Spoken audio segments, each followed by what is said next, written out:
ஒரு எக்ஸ்போர்ட் படிக்க போற ஸ்டூடெண்டோட கண்ணுல பளிச்சுன்னு படுற ஒரு விஷயம் என்ன அப்படிங்கறத பத்தி நான் ஒரு விஷயத்தை தான் நான் இன்னைக்கு ஷேர் பண்ண போறேன். ஆஹ் நான் வந்து எக்ஸ்போர்ட் படிக்கணும்னு முடிவு பண்ணிட்டேன். சோ நான் இன்டர்நெட்ல எல்லாம் சர்ச் பண்ணும்போது முதல்ல என் கண்ணுல படுற விஷயம் என்னன்னா, நோ கம்யூனிகேஷன் நாலேஜ்.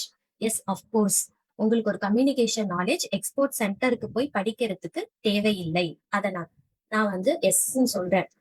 ஏன்னு சொல்றீங்கன்னா, இப்போ ஒரு ட்ரெய்னர் வந்துட்டு உங்க முன்னாடி உட்கார்ந்துட்டு உங்களுக்கு கிளாஸ் எடுக்கும்போது, ஒரு மேனுஃபேக்சரர், சப்ளையர், அப்புறம் இபிசில மெம்பர் ஆகணும், எம்எஸ்எம்இல இருக்கு, சேம்பர் ஆஃப் காமர்ஸ், இப்படி நிறைய கதை சொல்லும்போது, உங்களுக்கு ஒரு கம்யூனிகேஷன் நாலேஜ் இருந்ததுன்னா யோசிச்சு பாருங்களேன். உங்களுக்கு அதெல்லாம் புரிஞ்சிடும்.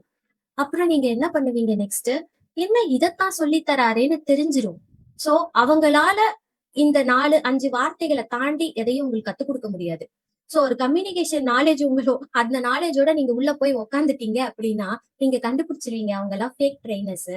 அவங்க சொல்லி கொடுக்கறதெல்லாம் வந்துட்டு சாதாரண விஷயத்தான் சொல்லி தராங்க அப்படிங்கிறதுக்கு. சோ ஒரு ட்ரைனிங் சென்டர்ல போய் நீங்க லட்சக்கணக்குல கோடிக்கணக்குல லாஸ் ஆகணும் அப்படின்னா, கண்டிப்பா உங்களுக்கு கம்யூனிகேஷன் நாலேஜ் தேவையில்லை.